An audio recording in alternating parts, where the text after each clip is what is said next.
name is Victoria, owner of Dancing with Victoria. We're doing these videos just because of the COVID-19 outbreak and keeping you out of the studio for social distancing. I decided to do some learning videos. So I hope you take advantage of these. This one is going to be on American smooth technique. So the previous video you will see is the American rhythm technique. This is the smooth portion. So the dances that we're going to incorporate in this for demonstration will be Waltz, and then Foxtrot, and the Tango. So I'm going to do all three because they are slightly different in all three. So first of all, if you are a dancer with our studio, you know that you want to have closed-toed shoes for these, not the open-toed shoes. Those are more for rhythm. This is the closed-toed, and it's because we're just walking, so you're having it's a regular shoe. When you do smooth, we move around the floor, and when we do and how we do, we're going to just walk. So I'm going to back up here a little bit and just demonstrate walking. And I know we do this every single day, so it shouldn't be anything that you have to learn. We're just walking. When we walk, we use one heel first and then the other. Okay? So same in smooth dancing. So for the waltz, first of all, I'm going to demonstrate the box because that's the step we're going to use. And we might even do a forward and back steps in the waltz as well for exercise. So the box step in the waltz, first I'm going to roll my shoulders down to get my posture. And we talked about that in the first video, but I will do it again quickly here. We roll our shoulders down so that we can place our shoulder blades down into our back pockets. Okay, we want to pull, first of all, I should say this first, put your feet together. And when I say together, it means heels touching and toes touching. Not like this, and certainly not like this. Close, all the way. Okay, so your feet are close together. This is not natural for some, I get that, but it's really something that you have to try to get to. All right, so you have your feet close together. Now we do our shoulders.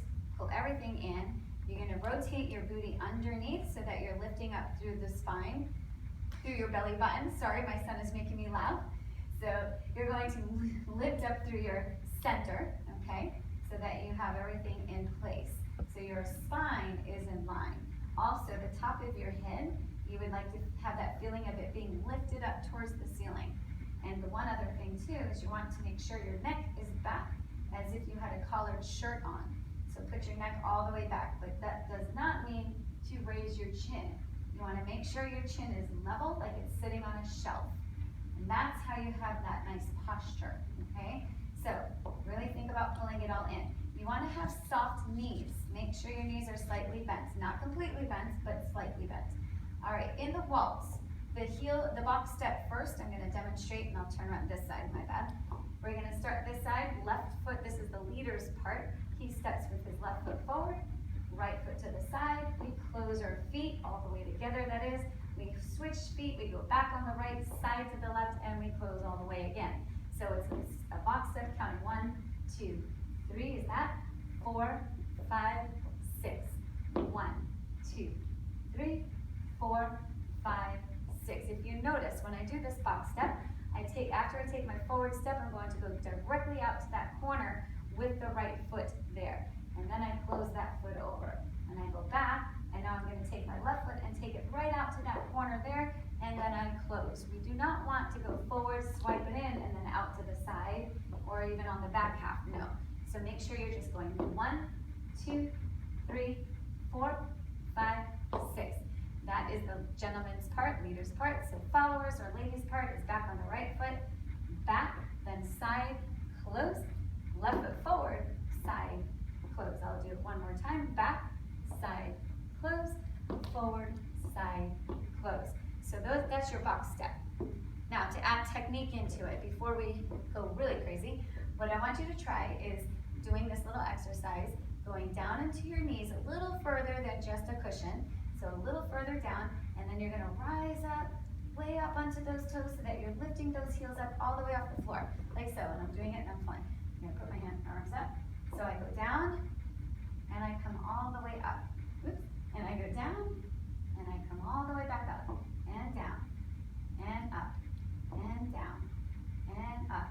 So I'm feeling of being lifted up to the ceiling. like so. That exercise right there is gonna get your thighs working really nice. So there's what we call foot rise. That is what I just demonstrated. Foot rise is what we want for the waltz because they have that beautiful rise and fall that make the dance look beautiful. So we're gonna try that in the box step. So in order to start, I'm gonna go through my posture again. I'm gonna do it facing you and then I'll turn around. So I'm gonna start with my left foot for the leader. I step forward, so I bend really a little bit more than a cushion. You're gonna bend. You're gonna, first of all, put that left leg out like so, okay, to the heel. And here's the thing, when you step right into wherever you put your ball of the foot down, you're done. That's as far as the movement or distance you're gonna actually be able to get. And in the waltz, we really wanna make it big. That's what makes this dance look so good. So you wanna make sure you're putting that foot out there, and then you're gonna use the opposite thigh there. You're gonna push off the hamstring too. You're gonna use it to push to get a little bit more forward over that foot, and then you take that side step. Now here too, you wanna make sure you get a nice big side step over to the right, and you can use that inner thigh of the left leg to push yourself over there. Whoops, a little too hard I did, but push yourself over there and collect. And then you're gonna go right and close your feet. And then from here, you go backwards. Here again, I'm going to go down further into my legs. I'm going to extend that leg back, the right leg in this case, extend it back and just onto the tippy toe. Because again, as soon as I put anything down with the ball of the foot, I'm done. You can't go any further. So make sure it's just the tippy toe. You're gonna push off of that forward leg and step back onto it. Extend that left leg out to the side to complete the box. Push over with the inside of that right thigh and close your feet together. And then of course you switch. So that is just the box as far as getting big. Then we're gonna add in the rise and the fall, but let's do that one more time. So we scoot down a little further into our left leg, into our right leg. We're gonna step forward. I'm gonna push that leg out, push it forward, big side step, close the foot, push it down, out, and close. Forward, side, close, back, side, close. Just like that. Ladies, of course, are doing the opposite, or followers. The right leg, they go backwards, and I'll begin like so. Push back, side, close. And if you also notice, I'm dragging the feet on the floor. As far as when I go sideways, I'm going to pull the inside edge of that of the foot and pull it in and close. Forward, side, drag it in, close. Back, side, close. So that's the ladies' part as well. And we count the waltz 1, 2, 3, 4, 5, 6. Some may just count 1, 2, 3 the whole duration. Some count all the way up to 12. So it's however you feel. But I count 1, 2, 3, 4, 5, 6. All right, so the waltz rise and fall now. So now, as we step forward, we go low, we go down. So that means, again, I'm gonna go down into my right thigh, I'm gonna extend my left leg out, I'm gonna push and I'm gonna stay down. And here I am, I'm still down. Pretend I have a book on my head. As I extend that right leg out to the side, now I'm gonna push and go up. As I drag this left leg in to close, that's where I'm going way up there onto the right foot, the ball of the foot. And as I settle, I make sure I have that right foot free so that I can shoot it back there, push off, extend that left leg out to the side by staying low, I'm still low. As I go out to the side, I push even more. As I drag that right leg in and under, that's when I go up and then relax and come down. And then we start again. So it's down, up, down, down, down, up, down, down, down, up, down, down, up, and down. Oops. And that's your up and down rise and fall for the waltz. It's not an easy thing to get in the first time, so this will take a lot of practice. As you see, I'm a little shaky my own self, so I haven't danced here in about a week. But anyhow, so that's your waltz. The next dance that we're gonna go on to is the Foxtrot. The Foxtrot is one of our popular dances that we do a lot of here at the ballroom. So Foxtrot is slightly different in the waltz as far as the basic goes as well. The basic I will demonstrate for you, but the Foxtrot is more of a fun, sassy dance. So you want to have it lighthearted, and we don't go up and down as high as we do in the waltz, but there still is what we call a lilt. So there still is a little bit of going up and down, but not much.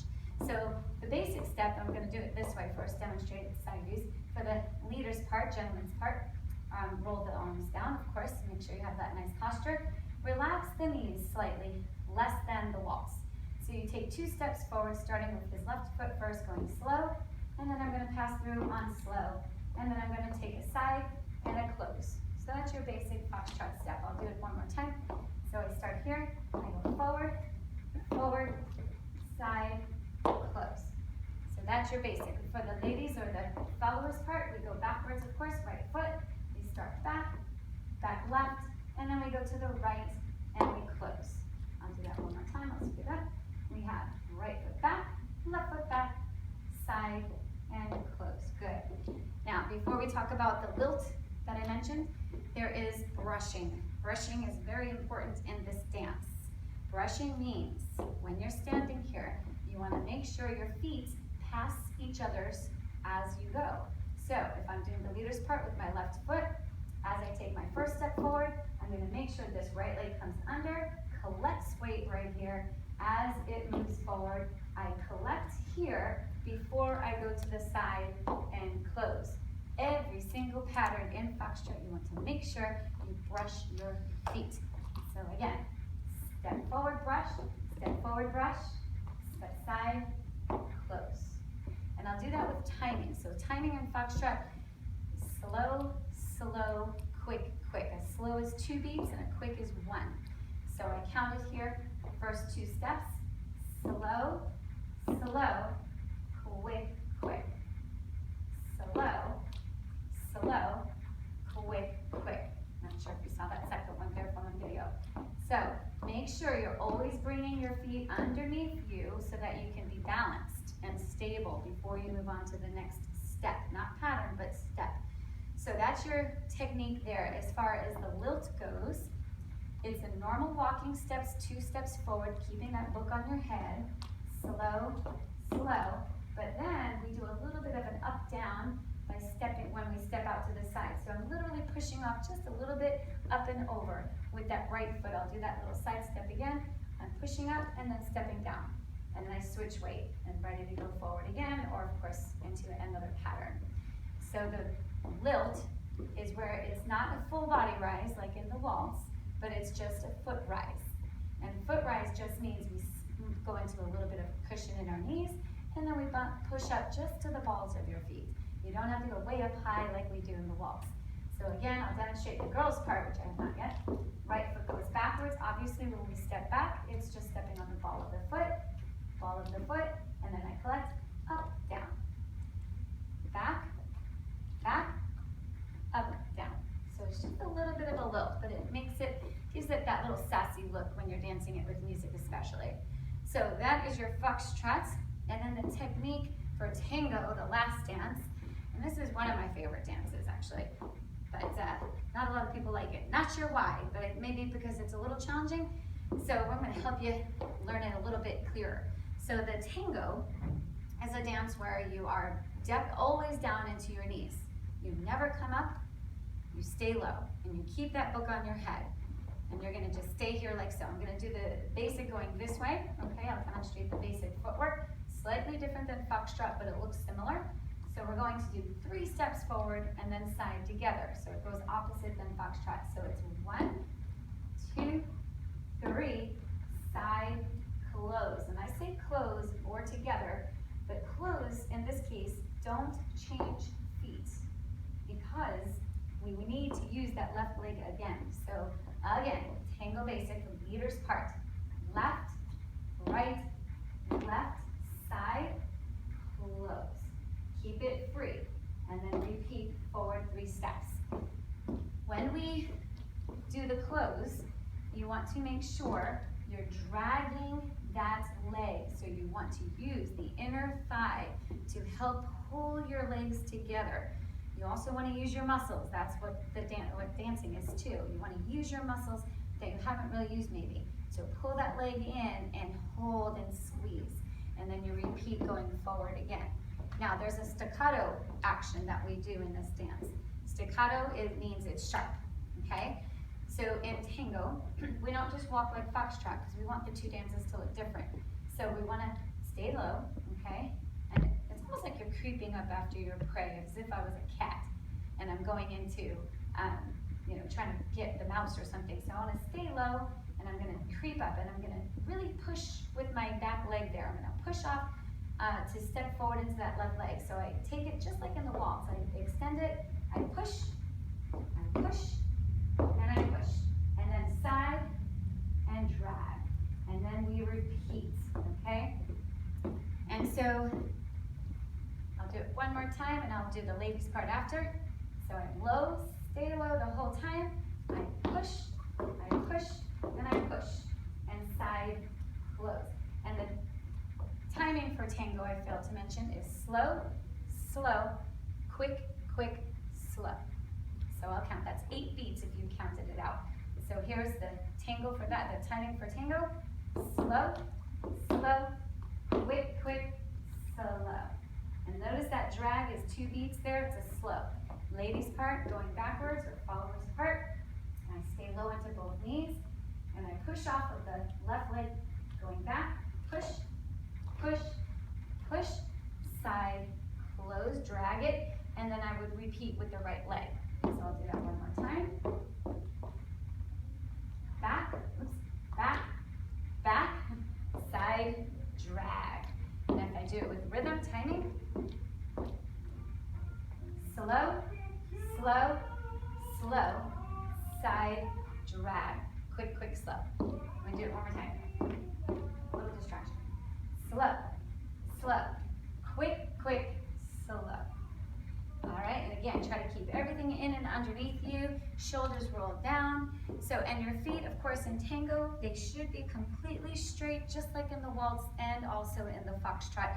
Toes together, heels together, all the way together. So closed feet all the time, trying to keep your weight distributed. Also forgot to mention, keep your weight distributed to the back more so, and smooth, because that's where your weight should be to be able to push off to move forward. Always keep your weight back into the heels. All right, that's about it for right now. That's going to be the end of our American Smooth Technique, the little 15-minute video there. Coming soon, we're gonna add some more videos too, so that we're gonna add this just dances too, and I will have a partner later. So thank you so much, and I appreciate all of the donations that you are going to put when you open up these videos. Thank you.